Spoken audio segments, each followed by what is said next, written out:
Okay, welcome everybody to another episode of the VFX Nomads Podcast. We're joined today by an extra special guest, kind of a last-minute guest, but we're happy that he is here, Alexey Kuchinski from Trixter, head of comp at Trixter. Now, I think the legends around Alexey are now swirling around from all the Trixter videos and just in general that we're always talking about you on this podcast. The first question, if I can, just start it off. You are, I would say, a bit of an experimenter. You're sort of as I would say, like a modern day mad scientist. You're always putting things together and building things and taping things together. You had kind of a funny story once about a hole that you made in your apartment in Israel. I guess you were doing some render farm or something. Do you remember this story? Like, could you tell us about you destroying your apartment? Okay, I forgot. That's how you start the podcast with Alexey. Our landlord has actually submitted all the questions to Alexey. So yeah, allegedly. Well, it's fine. Okay, I forgot about that. But yesterday I broke another wall in my house because fridge did not fit, and we're like, well, are we just sending fridge back, or are we breaking the wall and just break the wall will be less hassle. So it's pretty nice. Yeah. But okay, let's go back to visual effects actually. Thank you very much for introduction. Okay, I'll try it, not react on that. So let's keep going. So this particular story, so I started to freelance on certain moment on very early in my career. In the beginning, I was working in some advertisement agency, and then I became freelance and said to myself, okay, now I will build a machine. So I had no experience. I didn't know what I need, but I knew a few things like I need a RAID because hard drives are too slow, and then I need some kind of cooling because we are in Tel Aviv and it's like 30 degrees and like all the time, and the computer will melt. And we rented an apartment, so yes, that was not good. I found some used air conditioner which I connected to the window, and then in order to be cool, because in our company that was done in this way, I put computer in one place, I put monitors in another place, and I basically built manual RAID by myself from like few stacked hard drives together and made a cooling. I mean, that's quite standard. So it you were impressed by the story, but basically then there was hole in the wall which is leading to the other room with the computer, and it was silent, it was working. End of the story. So I guess my follow up to that is you've always seemed to me somebody who like charges ahead without fear. I'm just gonna smash these things together. Hopefully it works. Yeah, have you always had that? Yeah, that's something that I would. It's something that I'm now reflecting on, and then people see it in this way. Like some people see that like, oh, what are you doing? And that's something something important. If you're already asking me this question, I can be a little bit more serious. I'm not doing this. I do have fear, and I'm never okay. I'm trying not to do stupid stuff. So basically, that's big thing that I believe it's very important that you should not be stopped by, okay, oh my God, that's kind of like a little bit too much left or too much right from usually what people will do. And then you need to make, okay, what is the danger in what I will do right now? Okay. And in this, let's go to this stupid case of hard drives. Okay. I have few old hard drives. I will spend now a few hours trying to connect them. I will try not to burn my computer. And maybe it will work. It did work in the end, even with my little knowledge. And okay, next problem is I want to put my computer there. What can I do? Under my bed, there is a place that a house owner will never see. So I can make a hole and I will fix it later. And there was no electricity, lucky me. And you're doing the hole, you're going through. Now, maybe example is very stupid, but what I do want to kind of like to say that you should always do experiments. You should take risks. You shouldn't break the whole wall as this example. You should just say, okay, how much I need? What is the risks? let's go. So don't stop because, nobody is doing that, or, somebody will make me no, and that will happen a lot. But they're like, okay, will they kill me? No. Okay, fine. So, and then you're just advancing. Sometimes you will get the back, but you're just going forward with every little experiment. If you're not doing experiments, you're just staying there. If you're doing many experiments, yes. Did this experiment lead to you getting your apartment deposit back? I didn't expect even that I will get it back, I have to say. We did so many. We were young and stupid and like students, and I don't remember. I don't think I had I even didn't ask because I left from Israel to Germany, and it was like, new life. But, forget the old life. It's just I left it there. So I'm sort of entering the Alexey mindset. Don't break the whole wall. Just break the part where the landlord is less likely to see it. No. I did fix the wall. It was all fine. It was part of the joke. Of course, it's not. It was not a terrible disaster, and it was very, very calculated. Basic little things. So you started your career in Tel Aviv? Yes. Yeah, I started. I learned cinematography in Tel Aviv University, and then had a very inspiring teacher, Ronnie Kleiner, which saw that I'm interested in visual effects. He took me in his company, and then doing advertisement. Yeah. You grew up in Tel Aviv or not? No. I came there when I was 19. I was born in Soviet Union, long time ago, so I still remember very, very cool country, which later became Moldavian, which later became Transnistrian, and then I was like, okay, that's enough. Were you always that technical? Because like to go start, I wouldn't personally, like knowing you, I wouldn't have imagined you'd studied cinematography. I thought it'd maybe be like computer science or something like that. Like, were you always technical, or do you feel like the cinematography bit was like the hardest bit for you to pick up, or do you think the technical bit was the hardest bit for you to pick up? Yeah. So just to break some technical stuff, I didn't know what computer is till I was 20. I've got my first computer when I was 20, and I bought it, and I was just, wow. Where's the power button? So no, I never was technical, and I don't think that I'm very, like, it's a little bit, I heard people saying that, like, no, I don't know how to paint. I just learned, and I just did it. I don't see myself technical at all. And also whatever I'm doing, it's not extremely technical. It's just a lot of dedication, like, I will break this wall, like, grinding it. And same with the code and your tools. You're like, when very funny, and I love these moments when pipeline engineers opening my tools, they're like looking at me with disgust, like,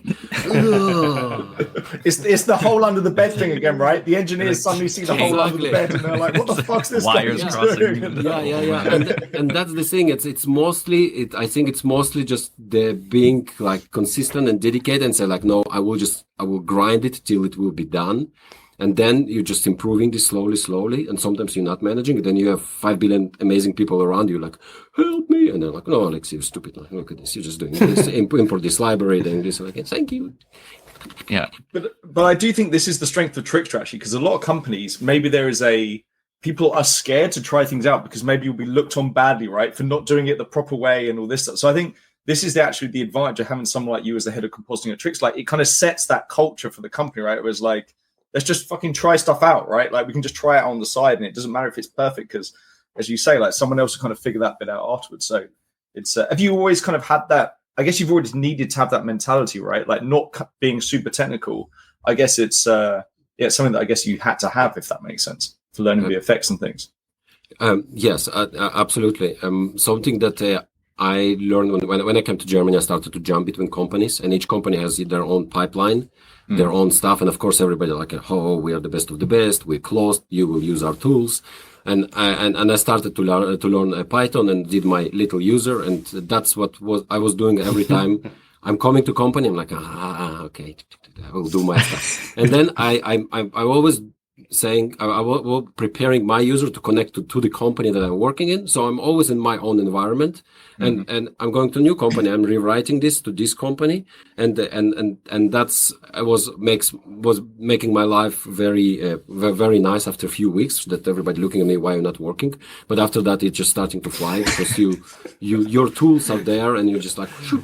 And whenever we came to Trixter, and that was like 2000. I came 2015 the second time, and it was exactly the same. It was like, no, this is our pipeline. This is this. And I was like, okay. And I just stayed longer in Trixter, and then we kind of with the group of the people that liked to change stuff grew. And like I was super lucky to have you guys there and many other people, and we just made our own like secret society, and then we grew up and everybody I enjoy that because that's amazing when everybody have a common goal and everybody like, oh look how we can do this or like that, and then nobody's saying no because we like.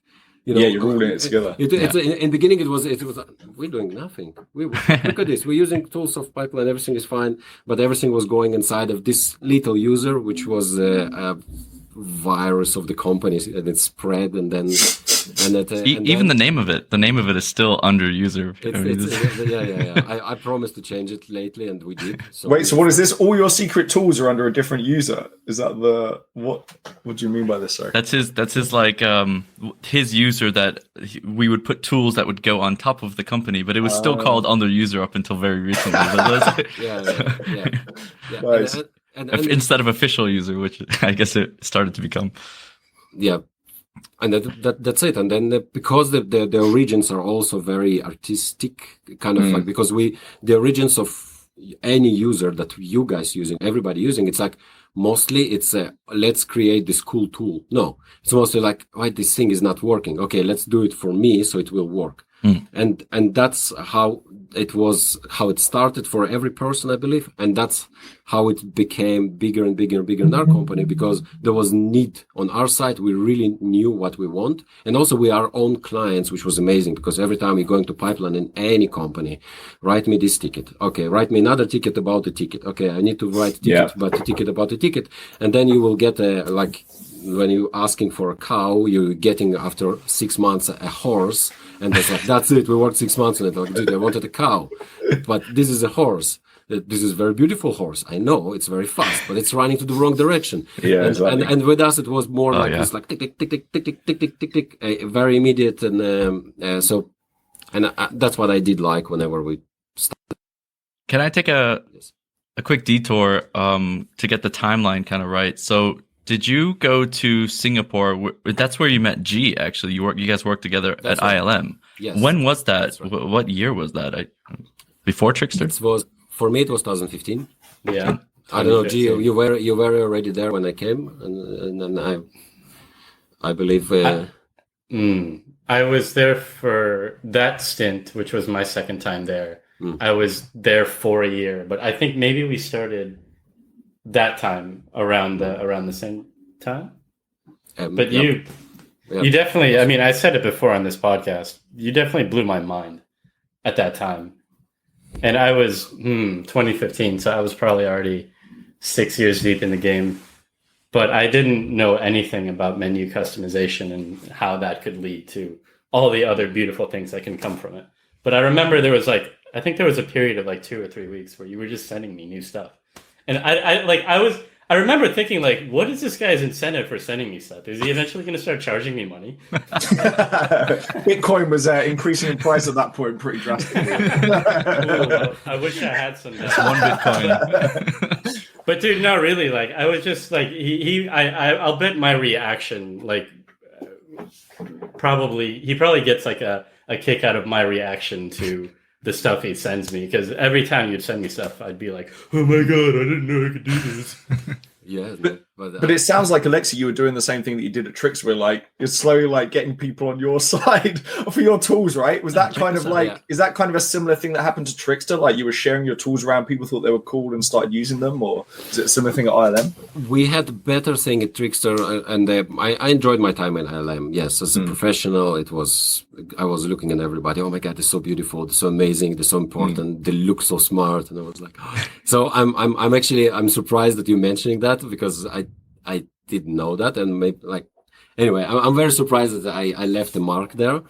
But it's very different. Is that at Trixter it was lesser me, I believe, and it was way more people that I work with a lot. So basically, yes, I started, and then just better, smarter people came in. And then what was the very important is, yes, to have this opportunity to do it.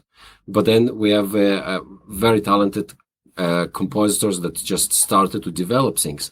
And what I believe that was great is just it's just an environment of, okay, let's break something. That's fine. And then people building something and then not afraid to break at all.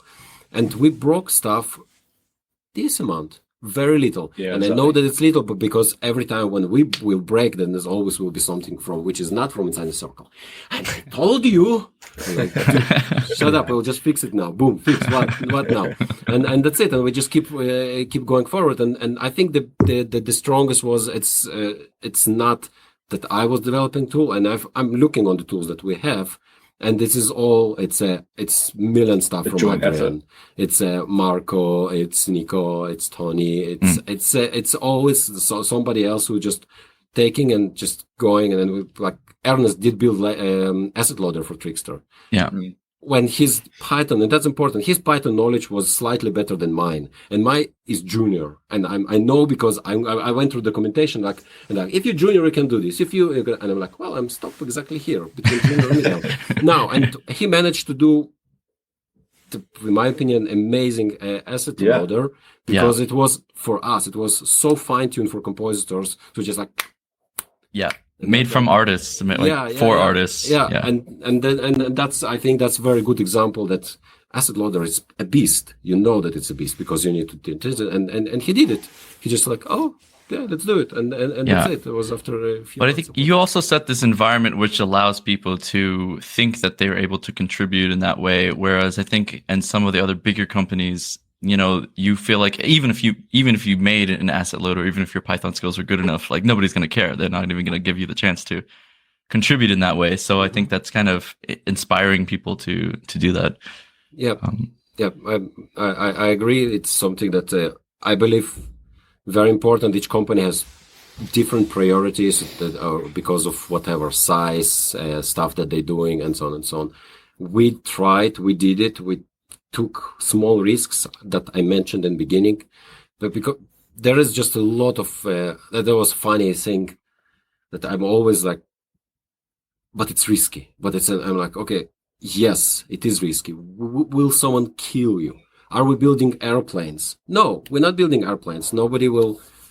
No, that was not me. It's okay. No one will.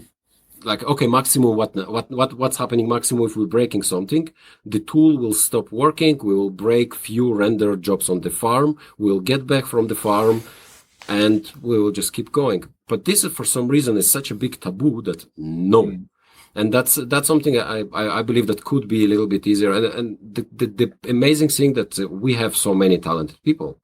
Like, and these people starting to be frustrated and so on and so on and so on. And then they're stopping, bring things forward and you see these dead eyes, like, I wrote 5 tickets and like, well, that's very, that's very problematic. Yeah. So we're trying to. Yeah, it definitely opened so time I spent in Trixter was like a year.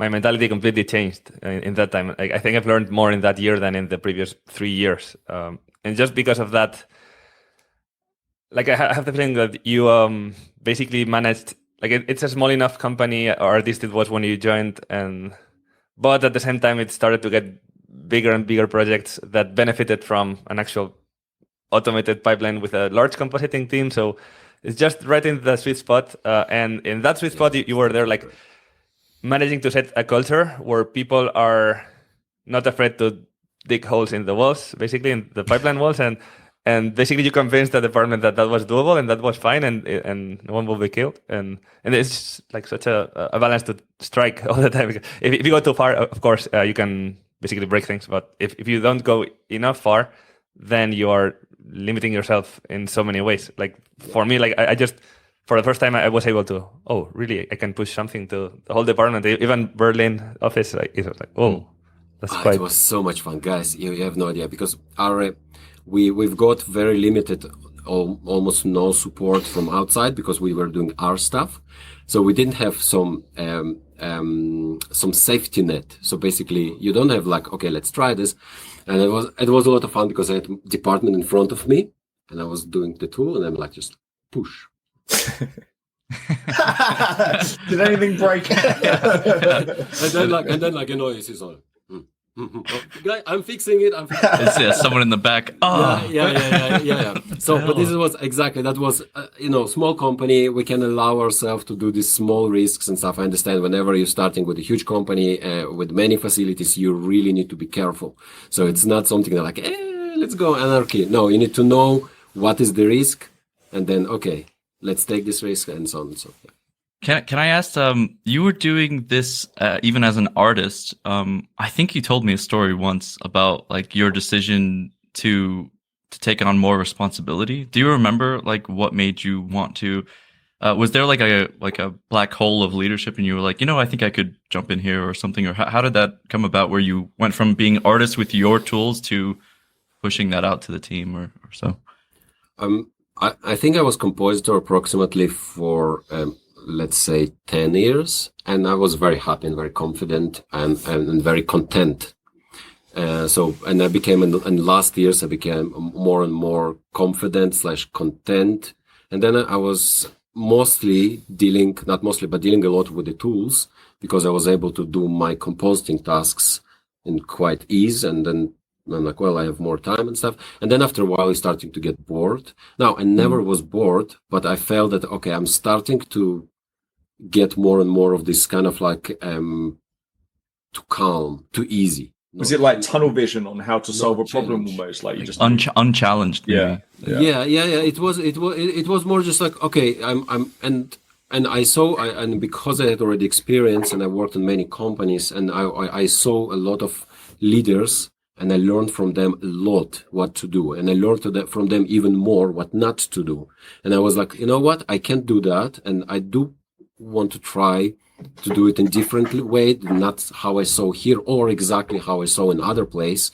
And that's also right, because at this time, Trixter was very much, okay, we bring freelancers, everybody going back, we bring freelancers. So there was no actually a compositing department that has a face and that has continuity, that we're like, okay, this is us, and we can build a team. So it was, new team is coming, and so on. And this is quite empty. You don't want, it's nice when you're freelancing in the beginning and you want to conquer every possible company, and you're going there, you're showing them, you're getting your show reel. At a certain moment, you're saying, well, let's build something. Yeah. And I was already for a while in the company, and at this company, what was great, it gave me opportunity to do so. And then I was like, okay, guys, let's me try to be lead. And that's how I became lead, approximately 2016, maybe 17 or something like this. And that's the story. I mean, and what are like some of the things, I guess you have to go through all of them, but what are some of the things you think that people miss about what you felt like made a good lead and what you think made a bad lead, right? So you mentioned how you had like maybe kind of a mental list of stuff you'd seen that you didn't like and stuff you liked. Like, what are some of those things that maybe as someone, let's say but just before you became a lead, what points would you give to someone, if that makes sense, as they're becoming a lead? That's a big one. So what points do you think? Like, well, yeah. Alexey, you once told me, I asked you this question, like, what makes a good leader? And you gave me this answer, and I thought it was really nice. I'm going to share it. Maybe you can elaborate on it. It was, 1 is charisma, and people will follow you to your goal. 2 is knowledge, and you'll know how to get to your goal. And 3 is compassion, and people will keep going along with you in the long run. So I thought that was a really cool, consolidated list of leadership. That was deep. That was deep. Okay, that's I probably improvised it, but it is, and I do completely. I agree with this guy still. So whenever I told you that, that's why I'm mentioning that whenever you're asking what does it mean to be a leader, this is huge, basically. And you can answer on any other day, slightly different answer, because you woke up in this way, you woke up in that way, or today you're dealing with this thing.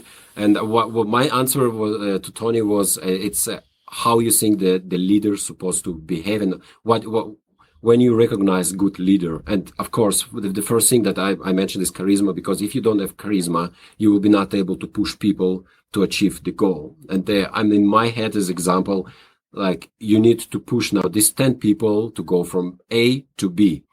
And the first thing that you have to, basically the minimum that you need is charisma. Because you can tell them, look, if you will go from A to B in this and this and this, you will now start to explain logical stuff, and maybe logical stuff are not working because they're like, dude, it's not going to work. But if you have charisma, you can push them. That's the thing. Now, the problem is you can push them to very wrong and bad place if you don't know what you're doing. So this is the second step. So first, charisma, and that's something that I saw in many places. You have charismatic leaders, which you just coming, first meeting with a guy. I love this guy, man. He knows and he cares so much. And then things starting to fall apart because this guy maybe doesn't know so much. And then maybe he's throwing you under the bus after like very, very bad review and stuff. And that's the number 2 and number 3, that if you want to stay a good leader for a long time, you really need to know what you're doing. And also you need to show your people that you care about them. And that's something that also I would like to elaborate, because I'm kind of like was thinking about that. So it's important that people will understand that you care about them. And this is super, super essential when you have a team, that your team will feel that you really, really, truly care. And as a leader, the easiest way for me, and again, something that I'm telling you, just me, it's how I feel it. There's way smarter guy out there. But for me, one thing is to show, and you can fake it. And I think faking that you care, it's also not bad, because you helping other person. If you waking up in the morning and you have terrible problems at home, and you're coming to work and you need to perform 10 hours, and if you now spend all amount of your emotional power at home that you have, and we have certain amount of it, it's not unlimited for every single person, and then you come into work and then you have coming person and screaming, this knob is not working, I hate this thing, and like, and another one, but you don't have to give him, like, dude, you know what's happening at home, you don't, and you're not going to explain to him, but then you need to show that you care, and it's like, dude, let me have a look, and so on. And in this case, you're faking, not in a bad way, because you don't have to give, but you need to show compassion. But the more easier way, it's to care. And this is the amazing. You ask me, well, what did you get from when you're sharing your tools? What did you get from it? And this is very simple and very, again, it's not connected to compositors. I believe it's connected to human nature. It's way easier when you feel that you're giving away. You stop concentrating on yourself. You're just concentrating on somebody else, and yes, you feel good. It's very selfish in a way. So if you want that people will follow you, you need to give them feeling that you care. If you want that it will be easier, try to connect to people and try to care. Am I succeeding all the time? Absolutely not. Sometimes I'm like, oh, why should I talk to this guy? We're not getting along. And but this is something that I believe I learned in the length of my life so far, that's something that helped me personally to work with the people, and working with the big groups of people. And you need to also not just work with them alongside, you need also to move them to certain direction, even in our very stressful environment. Like, it's just like, people freaking out frequently. We're in very stressful situation that people are starting to be stressed many times from bad reasons, and you need to take these bad reasons out and just try to help them. So beautifully said. Yeah.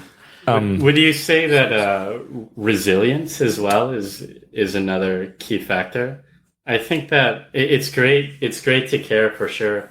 It can also hurt you as a leader if you're showing that you care and you are caring, and whatever people's happenings at home that they're spending their mental and physical energy on, they bring that into the office, and no matter how much you show that you care, maybe it doesn't get through to them.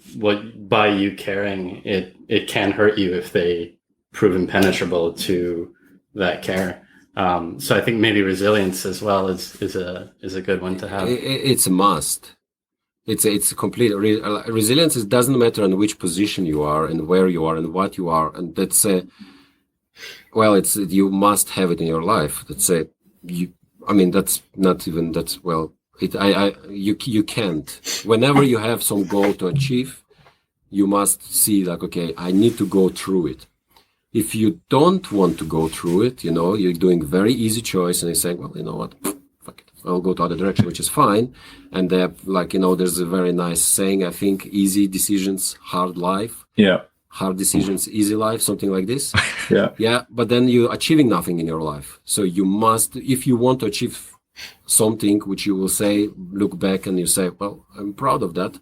There's no way you will do it without resilience, because if you're doing something and you don't need resilience, meaning that it was very simple. If it's very simple, there are 8 billion people on this planet which did it already. And well, you're nothing special, I believe. It's not like you want to be special, but yes, you want. And 2, I'm just talking too much, I believe. But it's basically, that's the point. You must have resilience in order to achieve something important. Will it be something about the resilience? I will say you're probably like one of the most resilient leaders I've ever met. I think that there's very few things that wind you up, get you angry, maybe secretly, but you certainly don't show it. Like you kind of have this like feel good attitude, even if you get the worst note in the world. You're like, okay, we'll do it, whatever. And I think that resilience comes from, right, like you've figured a bunch of shit out by yourself. When it didn't work, you figured it out, right? So you kind of have the confidence that it's okay, like you'll figure it out. And I think that's probably part of the resilience that you've got and why you're not annoyed. I was gonna go a little bit deeper and ask, like, do you think that your kind of background, your upbringing, and also I think you served some time in the military, do you think all of that paints a picture of kind of you had it pretty tough? And when you see someone complaining about a note, you're like, hey man, there's much tougher things in life than a fucking note from review. That's I think yes, because we learn, like, we're born and we're going through stuff and in our lives, and then you learn from that. And yes, and I completely agree with you. And that's why I mentioned that we're not building airplanes. So there are 2 things that I want to bring to this question is, so first, yes, basically the stakes are so low, and it's important. Our work is super important, I understand. But when you have a person that is like on the verge of suicide and he's getting knocked on some edge and he's like, and I'm like, dude, calm down. We literally don't care about this edge. Go home. And this is, we can now scale down a little bit in different areas. And that's something that very important for us to understand, that like if people completely taking this so super seriously, it is damaging you on the long run. And yes, it is not so easy to kind of like always to take. And here I'm coming to another, and that is very important, I believe, that people will understand. Whenever we have problem, we need to concentrate on the problem.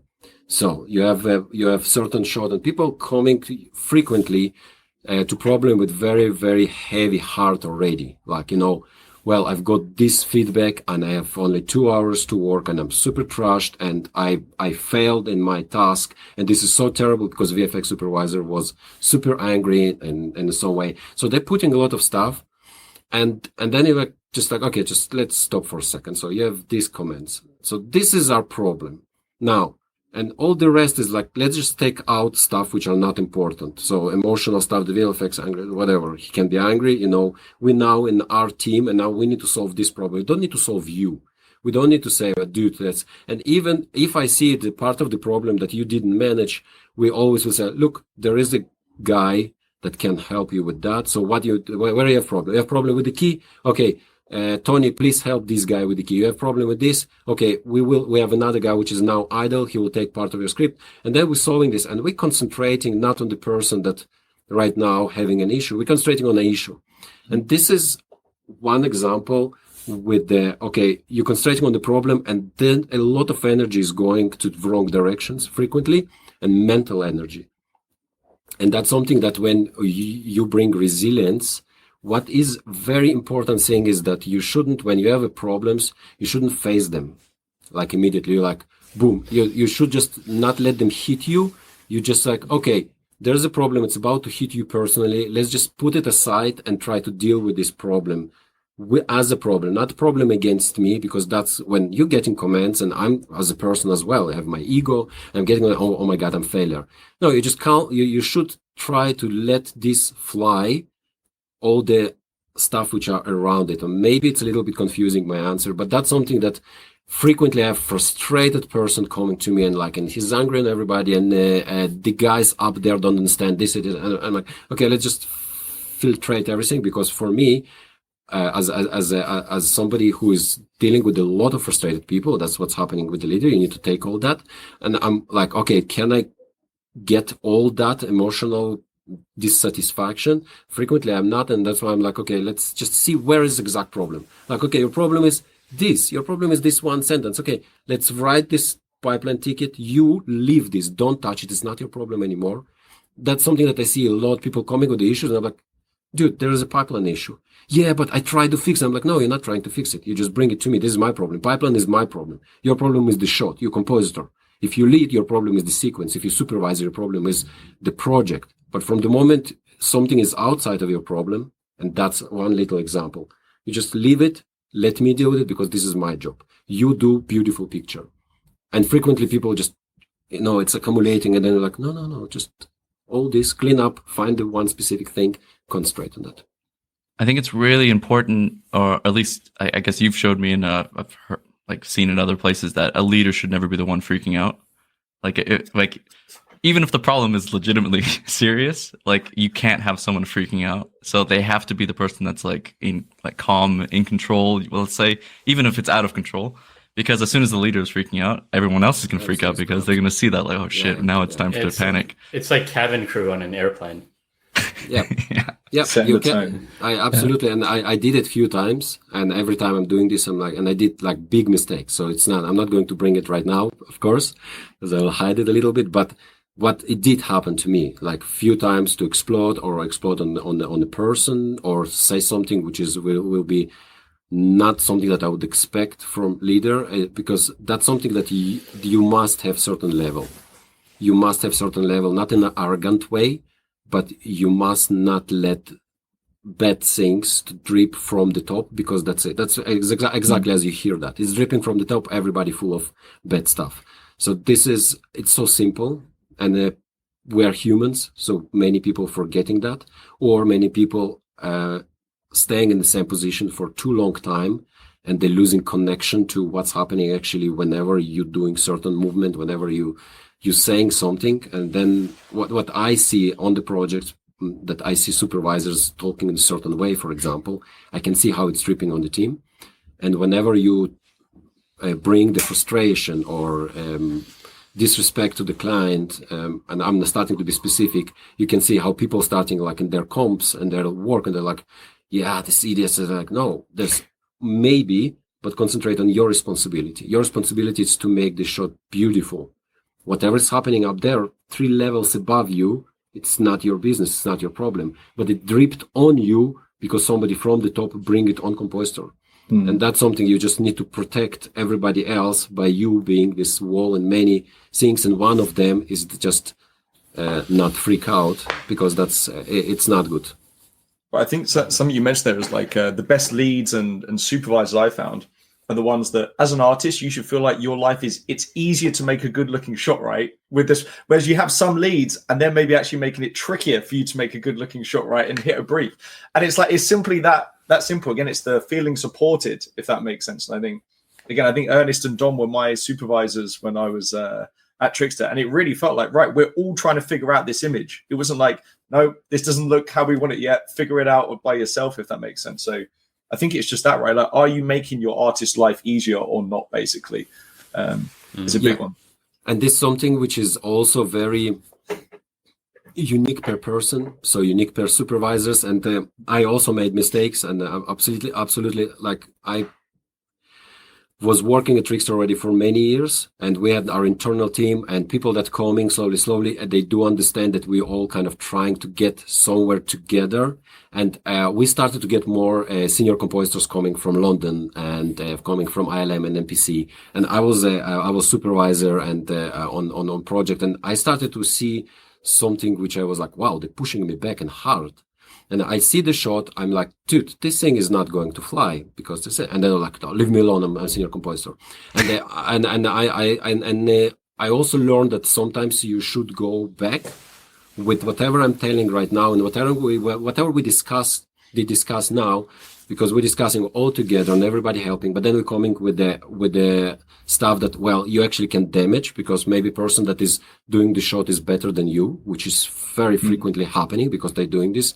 And we are, as supervisors, leads, sometimes we just on the same level, or this person has a very big ego, which is one of the worst things that you can have whenever you're working in a team, but it is what it is. And then you have this Ronaldo, and then you're trying to help him, and then you're just getting not Ronaldo anymore, but you're getting somebody which is very, very bad in what he's doing, because you managed to freak this person out.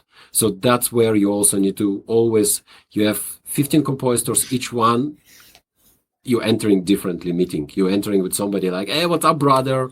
Another, you're entering like more like serious, more, like exactly. with another, and this is big part of you. That's how you trying to change yourself so other person will feel better. And it's not acting. It's something important that I was dealing with in the very beginning. Like, there's you need to act in some way, but this is bad. It's exactly that, to pretend it's not super good, but to be flexible internally.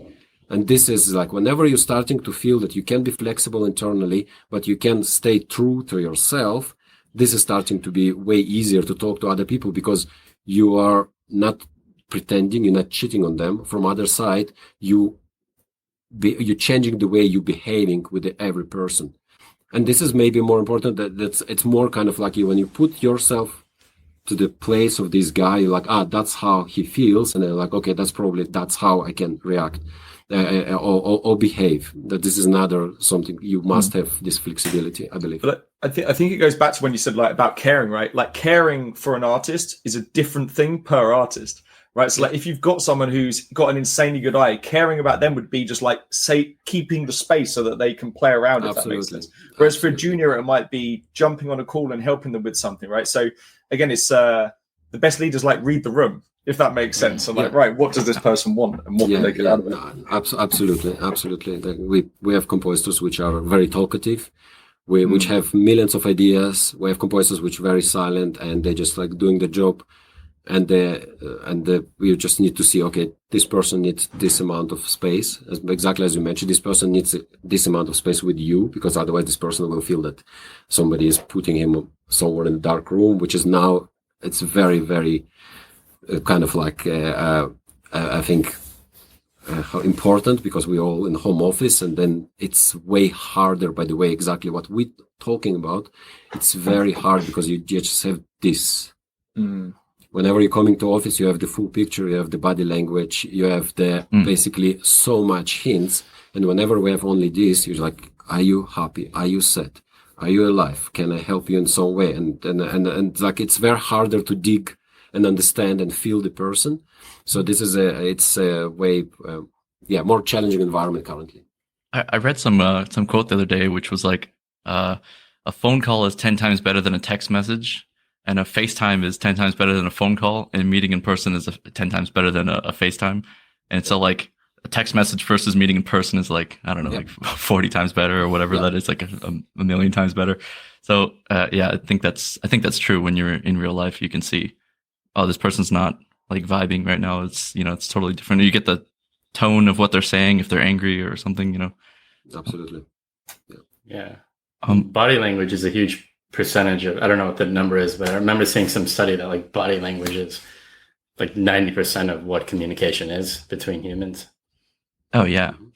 I mean, it's just, depends it's how much you use your subtlety. hands, right, when you're talking. Italians are amazing at communicating.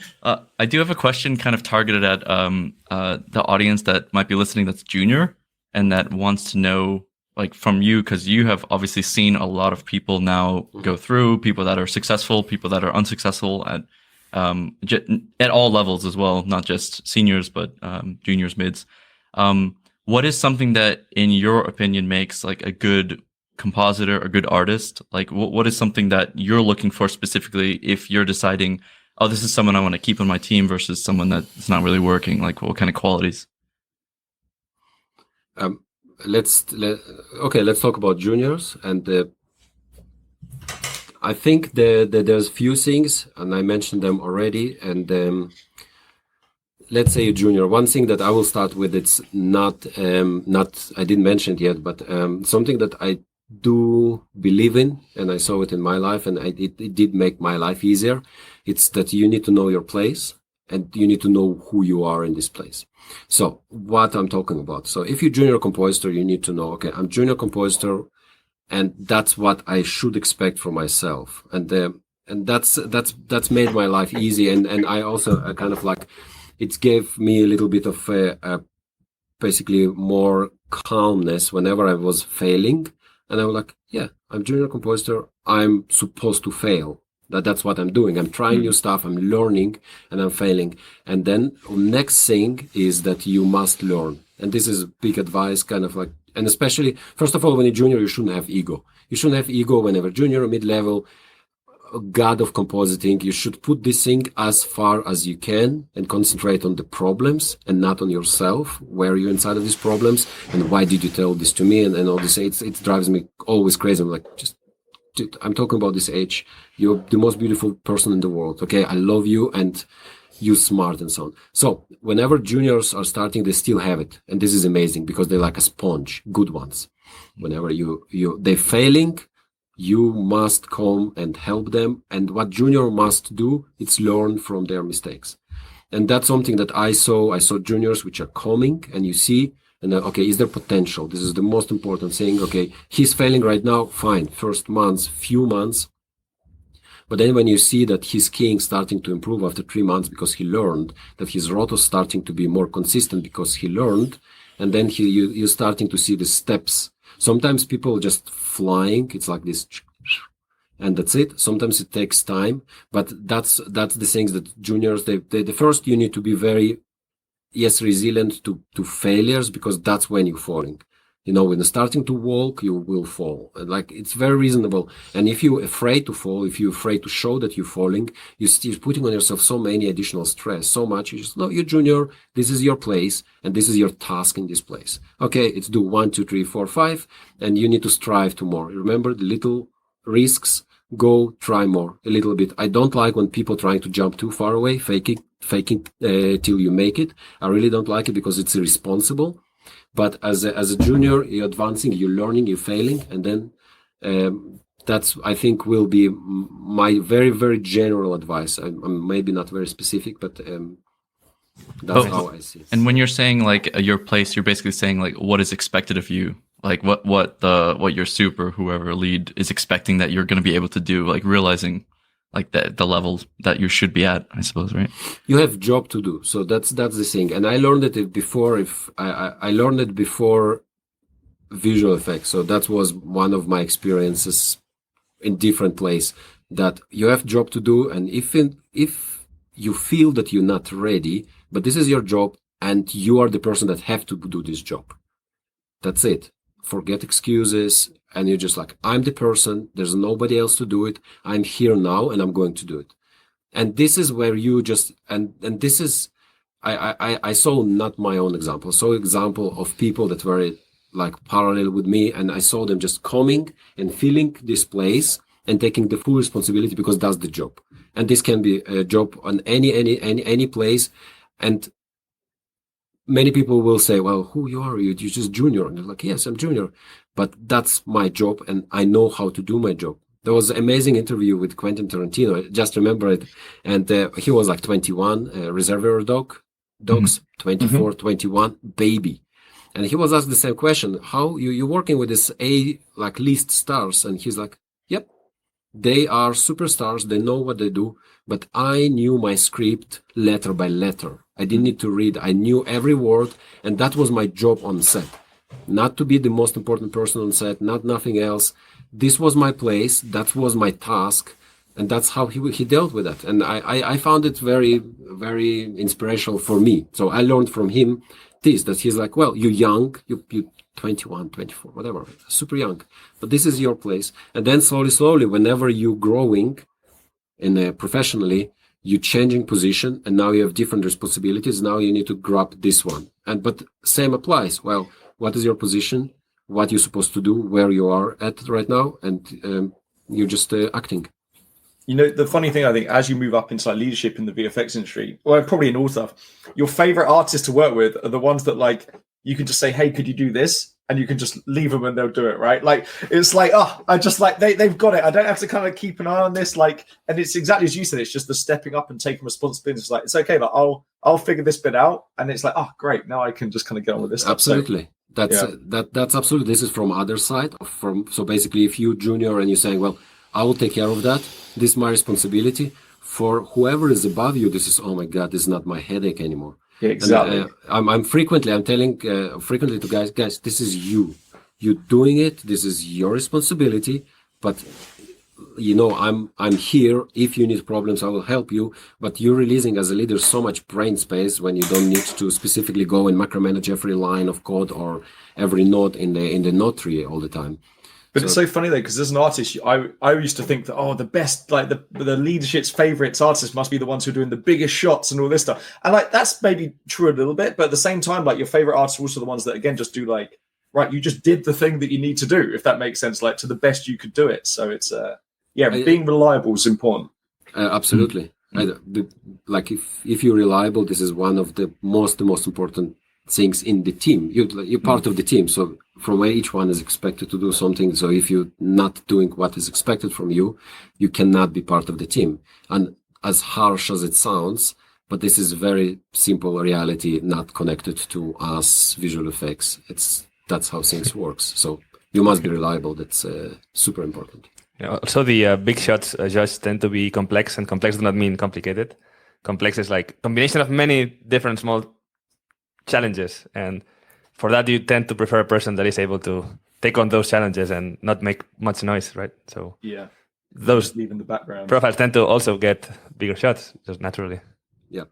I mean, it goes back to what Giacomo was saying. So we interviewed, I don't know if you know him, like Giacomo Minio, who's like a VFX supervisor at DNEG. And he was saying when he was at MPC, he'd just walk over to the lighter's desk and figure things out. And the VFX supes loved him because he would just be working out how to tackle a problem. He wasn't like waiting till dailies to bring it up. And then, oh shit, we've got to bring in the lighting artist into dailies and make a big deal about it. So yeah, it's important. It's important.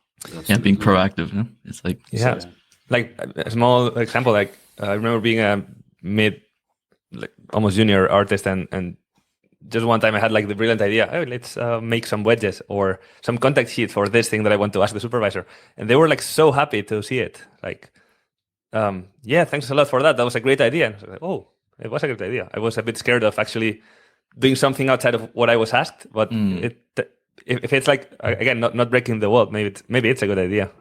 This is something that I would like to give advice about that. I think this is very important, but always deliver first whatever is expected from you, and then start with it. And by the way, I have three versions, because there's nothing more annoying whenever you're asking for a cow and you're getting 3 horses. And you're like, did you waste now 2 days? I ask you just, and this is something that definitely it's amazing. And this is great. But first, deliver whatever you have to deliver, and then you know what? Because here's another version just for you. Just and frequently it will be kicked back. And this is also something. It's part of the game. That's some people bring like additional stuff, like on top, and they bring a lot, like 10 things, 10 cows. Or 10 horses on top. And this is something which is important, or my advice to somebody who is in the leadership position. When you're getting these 10 horses, have a look what they are all the time, because this is more annoying. So some people bringing you 3 horses instead of 10, and you're like, wow, from these 3, 2 are amazing. You're like, wow, that's great. And then what's happening? You have 2 more horses, very simple, because you have 3, one of them, okay, but you've got 2. But some people bringing you 10, and you're like, dude, stop it. And then you're missing very nice 2 horses out of these 10. So, and there's many people with a lot of energy and with a lot of ideas, and it is not easy, but I think it is important just to, you know what, let's see. And then it's like you still have 2 horses. You have to work a little bit more to just go through this 10, but in the end, you are in the plus. Now, some people not learning, and they just bring you stuff like forever, then your brain is dead. And then, of course, a certain level, you just say, dude, just stop it. Just Yeah, it's knowing when to do it in the project, right? Like if we're close to final, don't fucking bring me 10 horses, right? If we're like whip ones, okay, now's the time to bring 10 horses. But if we're in TC land, don't start suggesting. That's it. I mean, when you should be bringing it as a plus, right? As a plus. I mean, yes. If I think there's a real big risk when you bring multiple versions, because the person who's making multiple versions probably in their minds like, well, this person's going to want more decisions, because why would they not want more decisions? But what it could end up coming across is, I didn't really know, so I'm just going to pump out 3 things and then you pick because I don't know. And you'd probably rather somebody says, hey, this is what I think you wanted. And while I was playing around, I thought this one looked good too. So maybe you want to see that. I think it should be more along those lines instead of, hey, I don't know what you want. Here's 10 horses. Let me go back to that example for a second. So actually one detail that I forgot. So the reason that I decided to do some wedges, so I was working on a note like, we need this more bright, more warm, or whatever. And I needed an interaction with the soup. I needed it to because I was just not sure what direction to go. So then what popped in my mind is, okay, how can I make it as easy as possible for that person to give me the feedback that I need without wasting their time? And that it was like, okay, maybe quickly watching like 6 frames and being like, okay, frame 3 of warmness, frame 3 of brightness. And so those kinds of things are like, I guess, 1.5 horses. So that makes sense. The iteration. I mean, one thing I find though is artists, if they're not super confident, they'll always do wedges, and that's when what you do as a lead is you ask them what's your favorite, and then they get put on the spot. And it's like, and it's okay, like to have an opinion if that makes sense, right? But yeah, exposure wedges and that kind of stuff are. I mean, that's exactly what you want. There was some advice I used to give to people, which was, if you're going to give multiple versions, try to state which one you like the most, like which one's your favorite, because that's going to help the person decide like something. Part of the progression process though is understanding that somebody wants a horse when they want a horse. Yeah, that's true. Sometimes you hear feedback and you think, I think they wanted a horse, but just in case they didn't want a horse, I'm going to also give them a cow, and maybe I'm going to give them half a horse and half a cow, and they'll figure out if they like this abomination or not. Yeah, and also sometimes, or what's even worse, a horse in your brain is a different thing to a horse in the other person's brain, and then you're both talking about a specific same thing, but then 2 different things are happening. You accidentally give him a donkey instead. Fighting about that, and then misunderstandings. Yes. Bringing it back to the technical stuff, though, Alexey, just as a person who I think a lot of people would say is very technically proficient, I find that a lot of artists kind of fear the technical side, and of course, artists being creatively driven. There's kind of maybe a mystique around it. So is there anything you would say to somebody that does have this fear to help demystify the more technical, approaching the more technical side of compositing and art in general? Well, I'm afraid to repeat myself with them. Try, don't be scared. So, but this is that's the simple. I did the course on Python, which I highly not recommend to watch, but I did it because that's what I was trying to do. I was trying to take away the fear of black box, the terminal. That's people like you. Some people just like, no, Python, for example. Oh my God. And for them, and this is such a dangerous thing that for you, it's this scary bubble there above you, and it's above you because you don't know, so you're under it and you're scared. And these very smart guys, and what I try to show to our folks, like, look, this is like x plus 1 equal 1. It's so simple stuff. And what I just recommend to people to try and just go very simple things. So you will lose the fear, and the fear is the biggest thing. So that's like, because for people it's a bubble. It's one entity which is scary. It's what's happening with the eye. It's one, I don't want to bring it, but anyway, you have one scary entity and it's big because it's big. But then you're saying like, what? I want to create this little thing. Let's see. And then just creating this, and then you're just like, oh, this is not one big scary thing. It's many simple stuff. And that's how you're entering the complicated stuff. And I would say the most important, not to be intimidated by that, and not to be intimidated by very smart pretending or smart really people, which just like, no, you need to do it in this way. Like, no, you can do it with simple tools, amazing stuff. And then you're just starting to enter this more and more. And then when you're there, you're just like, oh, I know, like, I know what I'm doing with my tools, and I'm not so scared from that. I mean, simple answer, I guess. I mean, that's something actually I wanted to ask you, because I think your natural skill, I think you're a good teacher, but I think the reason why you're a good teacher is because you're very good at learning things. Like, I think that's something that I think you're very good at learning things quickly. So, and that is, again, is why Trixter, I think, if we do have a change in the industry towards AI, I think actually Trixter are in a really good spot just because of your culture and because of you personally.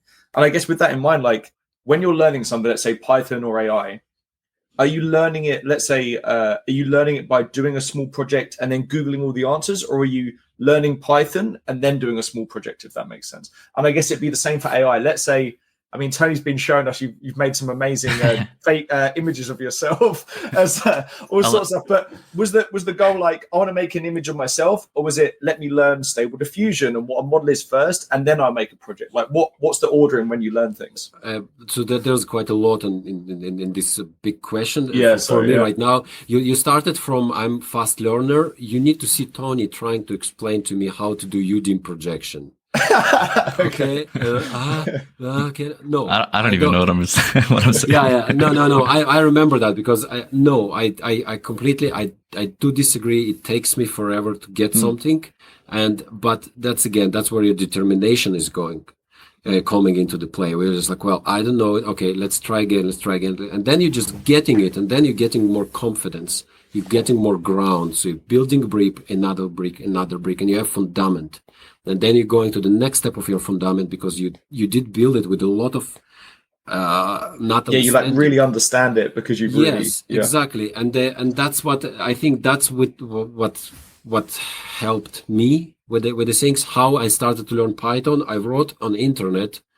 I wrote on VFX Talks forum, guys, which language should I learn, TCL or Python? And then somebody wrote me, maybe it was one of the important stuff back then, and 10 years ago or 15, like learn Python because 1, 2, 3, 4. I didn't understand why, but I'm like, okay, if he's telling me to learn Python, I will learn Python. And literally, I didn't know the difference between Python and TCL. I was like, okay, he told me. And that was actually good choice because that's actually, I've got quite a lot of payoff. And the very first thing was I was traveling in South America and I was bored. I was in Santos. And I had 10 days when I was already sick of traveling, and I printed just book of how to learn like Python with the mouse, whatever. And it was like on the paper, no computer, and it was just really stupidly going and learning this. So I said, well, that will be my base. And this is not something that I recommend because it's way easier to learn with the courses on video when you have the kind of game. You're just like, oh, I'm doing this, I'm getting the feedback. But I forced myself to learn the very basics like functions and super basic stuff. And that was my beginning. And then next one was way easier. And what I mean way easier, I did my taxes with Python. That was the first thing. That's a good incentive. Yes, is that on the juniors list of things you can do with Python? Taxes? Yeah. No, it's going to be one of his courses. How to do taxes? No. That was super, no, guys. Literally, that was super. My first thing was like I did the dots. Nice. Dot the script, which is making 90 degrees dot. You read the script, you're just like, oh my god, you can make it like in 20 lines approximately. I have it in the 400 lines of code, like if and then. So, but when you have a goal, so choose little very simple goal, and I'm always encourage people, and I think I mentioned this already. Whenever you're starting with Python, choose yourself simple goal, and you will do something that already thousands of people did, and already put online their own. The Spielgism, whatever. So, but for you, that will be the stepping stone. And that's people don't understand. They're trying like, I will make this. No, you were just walking. So that's whatever you're doing, it will be crap. But this is your stepping stone, and you feel like you're starting to understand and you're losing your fear, which I came already. So that's what helped me to, I started simple projects, and I have many useless tools online as well, and I've created for myself. But whenever you have a goal, it is super simple. Like, okay, you're solving problem by problem. My next was massive panel, for example. I created massive panel because like, okay, I want to try to learn a PySite, which was the big scary thing. It's like, it's huge. Well, now I can do it, and still I'm forgetting this, and then but because I don't remember commands, I'm always going to internet. How do you do button? But because you have this, you lost the fear. You're just like, well, yeah, I just find it, and you know the base. You just keep going. So that's it. I guess I'm. It's much easier to remember something that you once knew than to learn it from scratch. Yes. It's like, 'cause you just need those keywords and you're like, oh yeah, right, that's how you do it. Yeah. When you have the very, very base. And coming to our most beloved current topic, AI, very shortly, hopefully. It's just well, you're going and learning the base, and that's so in the beginning, like deepfakes, scary. It's like, the LN came to us and they're doing this magic stuff. Midjourney 3, oh my God, it's doing this. And that's scary because you don't understand, you don't apprehend how the thing's working. But then when you're going and you're just like finding, and right now you just open your computer, it's so easy. And then you force yourself to read one page and it's like, and then they're reading another page. And I'm still already for a few years, I'm opening pages. I don't understand what's happening inside of the models, but they're all the same. They all have same characteristic, the same expecting certain data set, expecting certain way. I mean, not exactly the same. Of course, I'm making this very simple right now, but at its base, they actually generative AI, at least whatever we interested in, they're all the same. And then whenever you can just like, you're losing your fear. So when you're losing your fear, you're starting to experiment and then starting to try and to check, and you're not afraid to install stuff and try to do my funny face, which was also like, okay, how do you do myself? How I create a LoRa? Exactly. And actually, now you mentioned LoRa, I think that's one of the things that I see people missing a lot in VFX. A lot of people are doing like taking image to image, but not many people actually know how to make a LoRa. And I think that's like one of the key things that people should actually learn how to do, because that opens up a whole load of possibilities, right? Like knowing how to add a data set to a model and things. It is we can differentiate between LoRa, which is you're creating one little model which helps which communicating to the main model with the fine tuning, which is you actually taking the model, and what deepfake, that's what you're doing with the DFL. You have a model and then you fine tune this whole model to specific pattern, specific face, and that's something that is. I agree with you. This is big. That's where everything is going. So whoever understands. So for example, we're getting some segmentation model, but we need this segmentation for specific. We don't need general segmentation model. But this is amazing. And then let's fine tune it for cows, so it will recognize cows amazingly. If we're already today in this business, okay. So this is something which is it's natural. What is happening right now? It's just so early, and then we kind of in all this business, but that's a lot of confusion. So what I would recommend to everyone, really everyone, don't stop on the watching LinkedIn videos about people that creating amazing stuff and mind blowing stuff. Learn it, like, very basic. You have amazing pages online just to learn to lose this fear. Go and try it for free. You have many applications which are completely for free. You don't need even to install ComfUI to run it, which is a little bit more complicated. But from the moment you learn the base, you tried it, and sometimes you arrive to amazing results. You're just like, okay, that's fine. It's not intimidating. I mean, the other thing I think that training a LoRa allows you to is you understand actually that one bad like thing in your data set can really fuck it up, right? And actually also it tells you as well that your data set doesn't need to be big to get good results, if that makes sense, which is another thing I think that, when people see these big AI companies, it's like, right, it's taken the whole internet and that's why it's good. But it's like, no. Like you can train these things very quickly with very little data. That's correct. The data is one of the most important things, especially when you know what you're doing with the data and you're picking a right model. Which here I'm entering already to area which I'm not very confident with, because I'm like not so sure. I was playing with the Flux Dev, which is just a huge model. That's why it's also very happy, and it's done in a very good way. So it was very happy with very small data sets. But when you're building the model from scratch, for example, or you have like model and you need to start to train it, you will need to have everything. You need to have way bigger data set. But here also what you want from this, you want it to be very, very, very specific. Then you not have to go for a very big data set, because you're in a very specific area.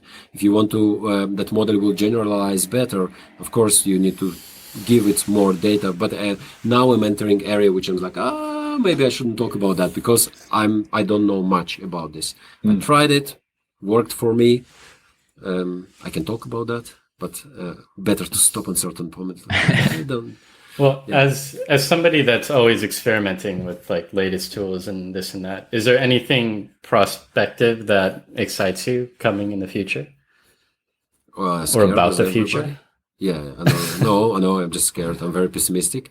But it's general. It's not connected to compositing. I'm like, oh, we're entering such a crazy time, then we don't know what to do with that. So but this is really not connected to visual effects. My general fear is that worry is that we're entering time when progress is so fast, which we saw right now in our very little field, that our minds are just so blown that we're frozen and we don't know what to do, and we feel very small and little because this big thing is going above us, and it's so smart and doing beautiful pictures. And this is just, if you will just, okay, let's just project this on everything else, which is happening currently as well. The big amount of people don't know it.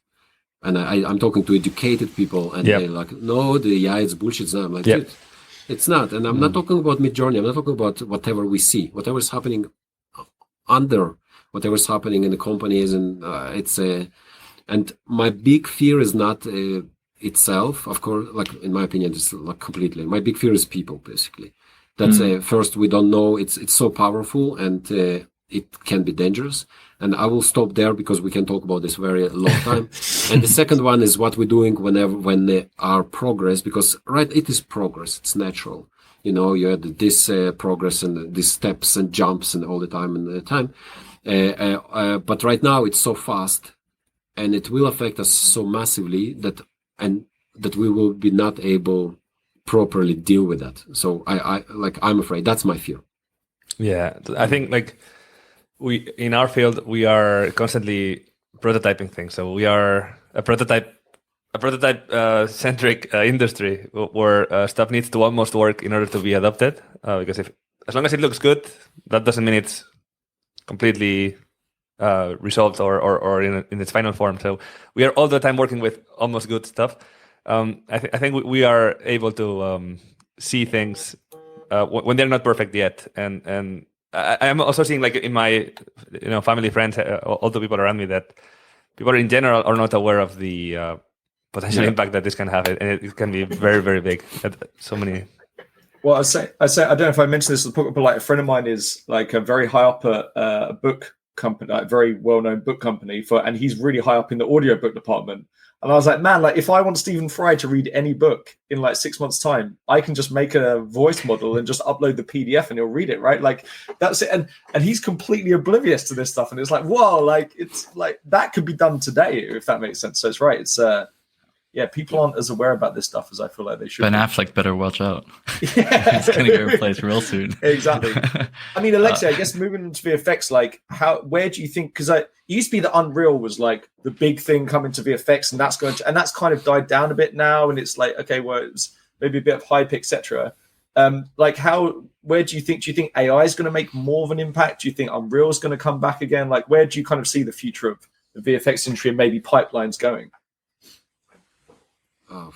Obviously, we're guessing, by the way. Yeah, but future hat on. What's your kind of guess? I think the comparison is. I think you compare it to uncomparable things. Unreal Engine is program. That's it. It's it's part of the pipeline. It's just one thing. Now, when we're saying AI is one huge thing, and we need to break this bubble, because AI is not one. Unreal Engine is a unit. And we see it and we know it, and it's kind of hard-coded thing. You can do stuff there, but this is one unit. And with all due respect, and it's amazing and so on. Whenever we're talking about AI, it's one big thing which has millions of tools and can be implemented in every program and every place and replace many, many people eventually. So this is it's just a bunch of tools which are coming right now, which are already around us. So I would not compare between these two. I would just say how I see. Right now we're in the very beginning, but we're already starting to make very good steps in specific areas. Some tools are starting to get into the shape, and we need to concentrate on the tools. We need to concentrate as much as it's hard right now because tools are updating and changing. So your question is when it's stabilizing, and then you just can like, okay, let's take this and build on top of it. Oh, there's another one. But we need to just break it and like, okay, there's this tool, and how we're using this specific tool. So we could just say, well, it's using AI, yeah, it's using Python. It's like it's just using this specific capability, whatever. So I would concentrate on the tools, and these tools are here. It's not like they're coming. They don't need to be a prophet to see that. And these tools, if you want to be prophet, will be better and better and better. And you need to use specific tools. Currently, I was, as everybody was thinking, like, but in visual effects, we're so precise. We need this hair here. We need this eyelashes there. We need this specific, and AI is not able to do it now. And yes, somebody right now will be like, oh, you can't. No, you can't. And no. You can't, because the commands that we hear in the screening rooms, you can't do it with AI, because you need data set that will be such a huge beast. So you will accommodate every pixel. That's right now we don't have it. Eventually we will have it better and better. And we need to be very concentrated. Okay. Can we do masks? Yes, we can. For what? Currently, or 1 year ago, it's already for previous, we can do masks. We can do better and better masks. So let's pull this. So let's just concentrate on this one instead of standing in front of a huge bubble and be completely paralyzed. Or like depth pass generation and offer play and this kind of thing. And then now we can key in depth or something, or like, And this something, and it's when you have concentrated effort, and low risk, relatively low risk, like, just checking this tool or checking this tool and stuff, then you somewhere in the end it will end up well. And sometimes it's not, but right now it's all developing, like tools will be better and better, like match move, motion capture, everything, modeling, texturing. And I'm talking about not compositing. Like in Compa, Josh, you mentioned already a few stuff. So it's there, it will be bigger, and of course it will be bigger than any other single entity like Maya or like Unreal Engine as big as it is. It just will be incorporated inside of it and will be part of it. It's just tools. And as the head of compositing at Trixter, are you finding that clients are interested in knowing how you're going to, like, do you think they'll get more interested in knowing how you're going to tackle a problem? Right. So at the moment, they're not like, are you going to use Houdini for the project? But do you think they'll be like, hey, are you going to use any models or this kind of stuff? Do you think they'll start asking those kind of questions in regards to how you bid stuff? Without going to details, clients as interested as we are and as confused, if not more, as we are. Yeah. And this is quite poisoning currently, because when you're opening YouTube and LinkedIn, oh, look at me, he just flying, and they're like, oh, wait, and then they're like, why just make fly? This is $50. It's exactly, you can go to Sora and make this. Of course, we're trying to put people on the ground and explain, like, look, we're not there yet. It looks nice on the iPhone, but if you want exactly this horse, you will have to pay for exactly this horse still in the same. And we're getting better with our tools, but way slower than anticipation outside there. And clients slowly starting to understand that as well. So, but still, it is a little bit kind of like big difference between expectations currently, because everybody overwhelmed without going into details, understanding the details, and what we actually can do and use. Makes sense. Interesting. I feel like as projects, they need some time to mature and be filmed and post-produce and all of that.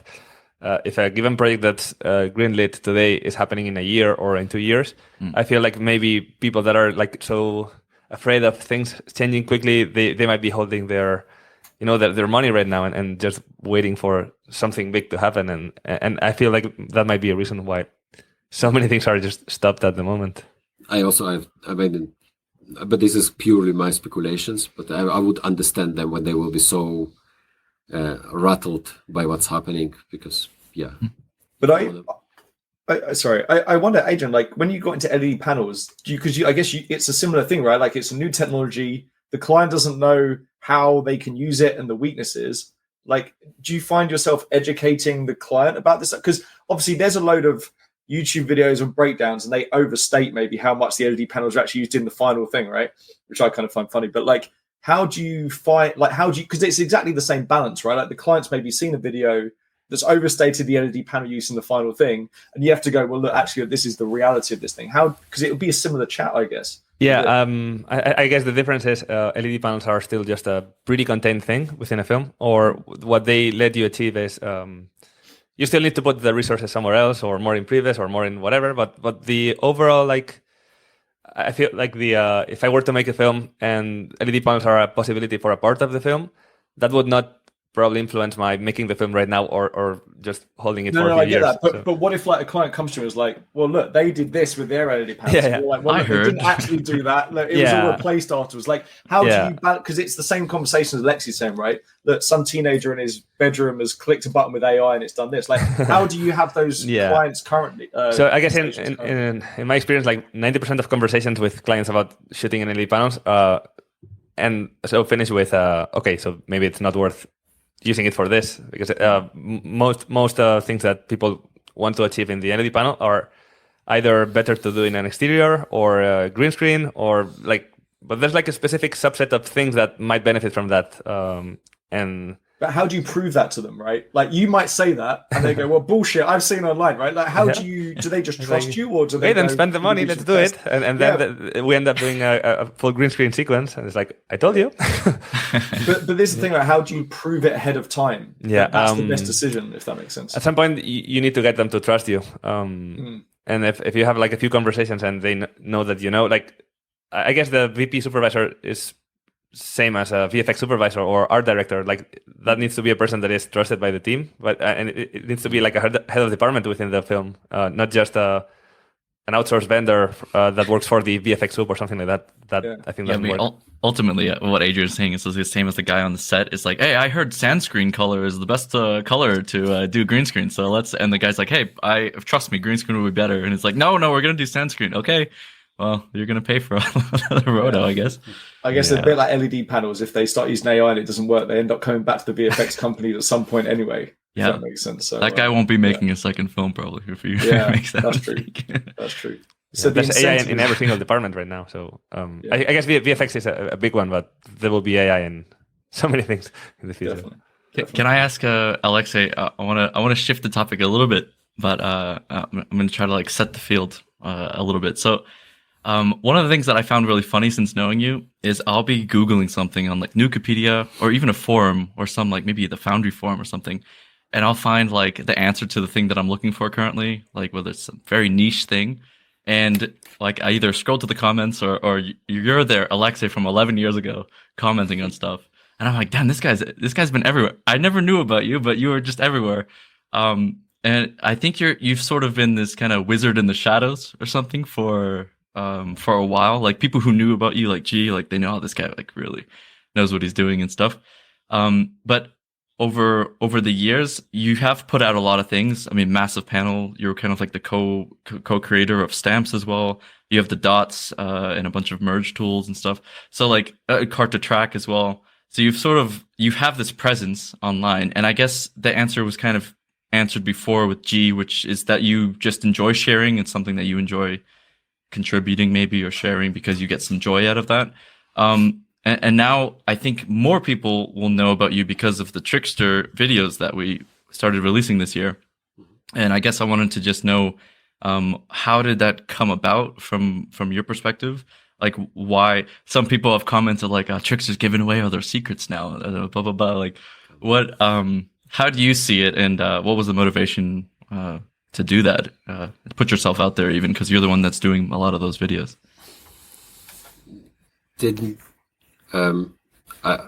I didn't think about that much, but very, very, very simple. It's I'm very somebody knows me. Okay, great. I'm more interested in people that I know than people that I don't know. So I think that's important that's very important for me. Let's say. Not answering your question because I didn't have a plan. The one thing that I firmly believe, or two things I firmly believe. So whenever you share stuff, everybody just getting better. Okay, it's very simple. We're all coming forward, we're advancing, and there is it's just something that proven to be truth. Maybe people getting better and not in the place where you are, where your friends are. Maybe your competitors getting better, but then they getting better, you getting better, and so on and so on. So whenever you're sharing stuff, you're not losing your worth. So this is one big thing that I had so many conversations with the people that share it. The what you're worth, it's not what you're giving, it's what stays here. That's it. People will get this tool, but this tool will not make them better compositor as much as this makes you better in what you're doing. So whatever we're just sharing certain tools. We're just saying, well, this will help you to do 1, 2, 3. If you know certain amount of tools, you still know certain amount of tools, but our job, as any job, is way more than that. It's the whole general thing that what you represent and how you're approaching the problem. You can put as many cartoon tracks in your shot as you want, or APD spills in this. I'll just pick on you, Adrian. But if you don't know what you're doing, that's it. You can put millions of stamps and then everybody will hate you. And anyways, but if you don't know what you're doing, that will basically take you down. So whenever you're sharing stuff outside, first thing you're getting your exposure, and it's very much selfish thing. Yes, you're putting things, and then what you're getting. First, well, this tool is not working, la la la. Well, we already spoke about that. Tool is not working. Let me fix it. Thank you very much, because now I will make my tool better and I will learn additional stuff in order to make tool better. Thank you. And then another one, and then another one. And then you have great tool because everybody did bash you online, but you're concentrating on the problem. You're improving the tool. Your life is better because your tool is better. Also, you've got more presence, and also other people are now better off because they have better tools. So it's such a win-win situation whenever you're sharing stuff. If you're thinking that, okay, I will lock everything for myself, I will have these amazing tools, you're going to use this tool or this tool like 20 times or 30 times. It will slightly improve your life, but and you will deliver in time. We have thousands of compositors which deliver in time. You will be one of the thousands of compositors which is delivering in time. So you're losing in the end. Okay, so that's why I was always putting stuff outside and sharing, and I'm absolutely aware that many of tools that I did put out, they're not so great, but in the end, I believe that it did work out very well because we did manage to sharpen it, and many of my tools, which I'm very proud of Cartotrack, for example. It was written by each one in this room approximately in the same way, and everybody it's Trixter, because I've got like an outside, because I've got a lot of critics, and I rewrote it twice. Second time because of Adrian, because he was shaming me. Adrian was shit talking you on a forum on his fake username. He was shaming you all the time that it can be better in a very nice way. But that's in the end, and you're going forward, you're improving. So that's basically the answer on the tools. I think maybe I went lost in something. Yeah. Also, I learned that even by sharing stuff that it's not the best. It will give a reference to people, maybe ideas, maybe some part of it is like, oh, you built that knob in a pretty beautiful way. So even as a bad reference, it's like, okay, that's a way I do not want to do something. So there's stuff to learn everywhere. Yeah. Right? It also creates a nice like chain link of sharing. When we put out the clip of me saying that you were the first person that inspired me to make tools. When we put that out, I had people reaching out to me telling me that I was that person for them. So and then they probably went on to inspire more people after that. So it really is a good feeling. I mean, I think I always find that fascinating in the VFX industry, like the evolution of the ideas and how they spread from different companies. Like, I just find it fascinating. Das Graynode, for instance, right, which most companies are using. Like, we could have been using that 12 years ago. There was no reason why everything existed that we could have done right back then. Back then, when I started out, it was that you'd have you'd make a channel for all the stuff you're adding over, then you put the grain at the end. And it's like, it's so interesting. And it was kind of super negative if you denoise the plate at the top because you're losing some details and this kind of thing. And now that kind of cultural shift has changed in the VFX industry. Now it's like, no, you denoise the plate at the top and then you run that down, you das grain at the end. And it's and that could have been the case 12 years ago, but for some reason we didn't. So as you said, like, it's all the sharing of ideas, and that inspires someone else, and then it comes full circle, and it's super cool. Yeah. Super cool. One of the things that I've learned pretty early on, I would say, is that when you first start, you feel like you're entering a world that's already predefined, and you're like, oh, they figured everything out, and I'm just entering this world. I got to learn what everybody else already knows. In reality, like, we're on this track, and you're entering somewhere, and you're going along, but nobody's figured stuff out. They figured it out to a certain degree, and it just takes one person to think about it in a different way or approach it in a slightly different way. That might be faster, gives the results better, whatever. And there's not like, oh, you've broken the golden rules of compositing now. It's much less predefined than you would imagine, and anybody's idea could be better than anybody else's current idea. Like the thing with Dasgrain, like literally these people just didn't know they could do it like that. You know, at a certain point in like 2012, there was not position world like PMAT stuff, and then suddenly there was, like, after that, once people figured it out. And so it just took like one person to be like, oh, actually we can do some trigonometry, and I just need this pass. It's constantly evolving. That's like kind of a beautiful thing, but don't make the mistake that everything is found out and you're just entering this world and all you got to do is follow everything now. Yeah. I do kind of think you go full circle, like, because you're like a junior and you're like questioning stuff, and like, why the hell do they do it like this? And you kind of don't know. And then you go to a mid, and maybe you're a bit more like, right, I'm going to do it like this. And then you get to a senior, the other side, and you're like, it's all made up. I can do it however I want. Yeah. So you go full circle around the thing. Also, so that, like, we're not that many compositing artists in the world, or that many companies. Like, we're a pretty niche of a niche, and also the more that people become better at their job and more technical, and they're like TDs and leads and senior compers, like, they're also maybe at an older stage of their life. They don't have that much time to spend sharing tools or stuff like that, and also they work for a company, and some of the things that they do belong to the company. So the amount of things that are shared is not that much.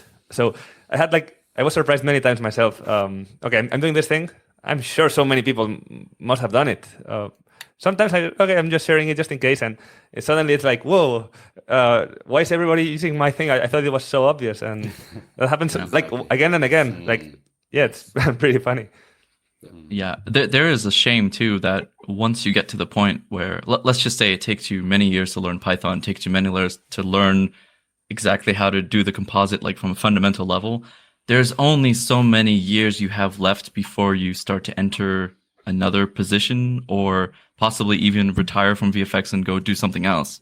And imagine all the people that, if they would have stuck in VFX and not like done something else, then we would have much more tools. But there's like a shelf life to when you know enough and can do enough that you're able to share enough, and then suddenly it's gone, right? The knowledge poofs into out of existence. But you're creating the step. That's the important part, that you can, but other people will start from where you stop, and that's, for them it's easier to go and make their step. And that's why it's I think I understand what you're talking about, but that's how I see it works. So basically we learned like me. I invented nothing. Everything I knew, I learned from people that were around me, and that's where was my step. So I managed to learn their base, which for me was the ground, and their base was under. So, and that's where next step is coming, when next person is younger with a better brain and few more years ahead to perfect their tools. So I think that's there's the line, standing on the shoulders of giants, right? And it's basically that, like, you're all on each other's shoulders building the knowledge up. Yeah, exactly. Mm-hmm. So that's a good place to. No, you go, G. You go. Just because we're at the VFX Nomads, we've all traveled a lot, and Alexey, it sounds like you've traveled a bit too, right? You live in Europe now. You came from the eastern side. You lived in, I guess, if Israel is considered Middle East. Yes. You traveled to South America. I met you in Asia, in Singapore. So is there any kind of combining thread you've noticed that no matter where you are in the world, you see a commonality in people? They're all using stamps now.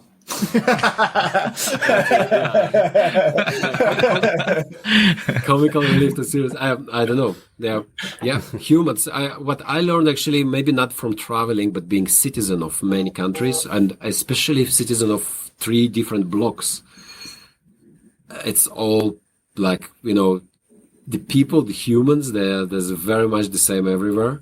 They're just living in the different systems which do shape them over time to something different. Maybe it's very much not visual effects, but it's kind of like it's same humans, same people. Whatever country I entered, they speak different language, they think differently, frequently, but in the end, They all want love. the same. I mean, that is an Exactly, underrated part. yeah, That I think is a massively underrated part of the industry, right? Like it's the amount, like you get to meet people from all over the world in this industry, which I think is an amazing part. Like you just realize that you've got friends in different parts of the world, and you don't even think about it when you're in the same room in DNEG or whatever it might be. So it's it's pretty cool. Okay, maybe I can ask one question about that.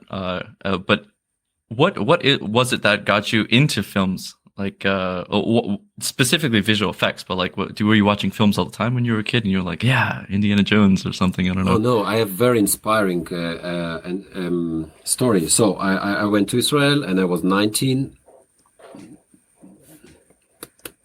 Nobody to talk to, no university. Like basically, my parents coming were very simple. But then I had the opportunity to go to university, and I liked to put things together. And I felt that I do want to do something with art, but I cannot paint, like kill me. I cannot play musical instruments, so I'm not very talented. And then I had a big book, and one of the pages in the book was cinematography. And I'm like, you have a camera, you press a button, you're creating masterpiece. And that's the story how I entered the cinematography. So very much not watching too many medias. I tried to go somewhere where I feel that I can enjoy and I can success, and I do like to create stuff. And camera felt to me that will be super easy. Of course, since then, all this big bubble became very little things and a lot of stuff, and way more complicated than I was thinking.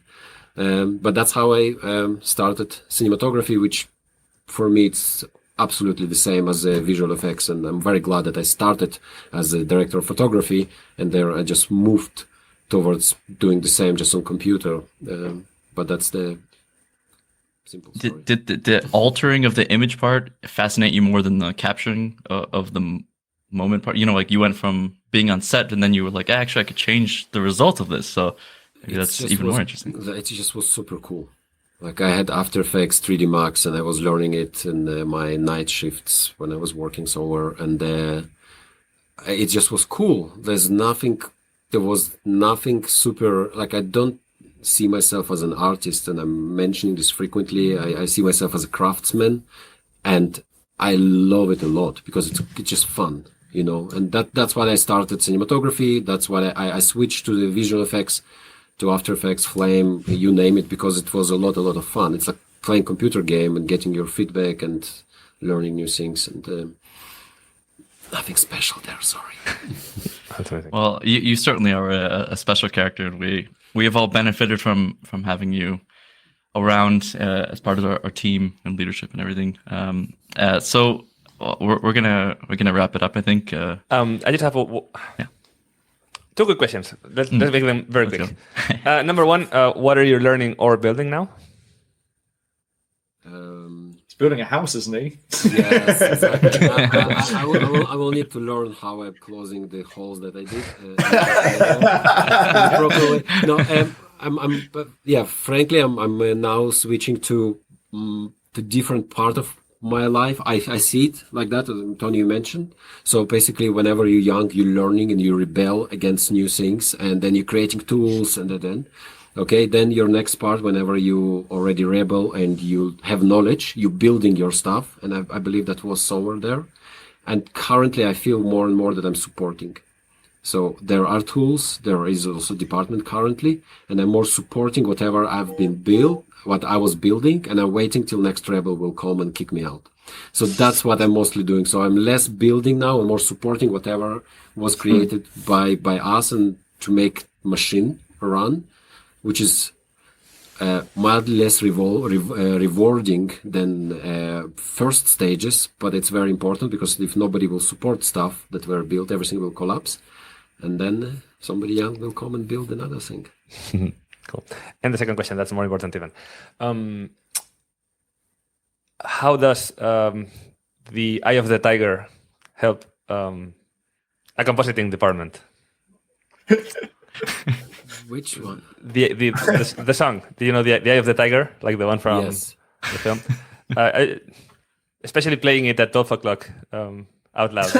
Is this like no, hour like no, thing through but the... we had many of them. I just remember that one. Yeah. No, that was all the time. That's but we traumatized you. Well, I just remember the push-up time. In Trixter. push-ups was fun, man. That was so much fun. Dude, somebody was screaming that we had one we did push-ups in com department in the mornings, and that was a lot of At 12 o'clock while listening to the Eye of the Tiger. Yep. Oh my god. It was. Oh, sorry. Opala. Too much excitement. That was fun. That's something that I'm really missing right now. That we like. That was the golden time when we said, "Let's do push-ups," and everybody, yeah. All right, let's go. Were you channeling your previous military drill sergeant when you were doing? No. More. No. That's awesome. Adrian did teach you how to do parkour, I believe. Is that yes, true? Then I had to do knee operation. Not because of Direct correlation. no. That was not because of veteran, but that was that was a lot of fun. Yeah, Alexey is not a slow learner, I have to say. Oh man, I imagine arriving in Trixter and just a new company, Germany, new country, everything new, and the first day, and you get here's how you install the under user, 12 o'clock push-up time. Then was quite special, yeah, I have to say. And that escalated as well. Like we went to the dips bar. When you go to the bathroom, you see like we still have it. Still cool. there. Yeah. So on the way to the bathroom, you get jacked, basically. Yeah. That's so funny. That was, Nice. Yeah. it was Well, very nice. Well, yeah, thanks very much for coming on, and Thank you very much for having me. and yeah, we'll see you guys. Everybody have a happy holidays, and see you later. Yeah, See you guys. Thank you guys. Bye. Ciao.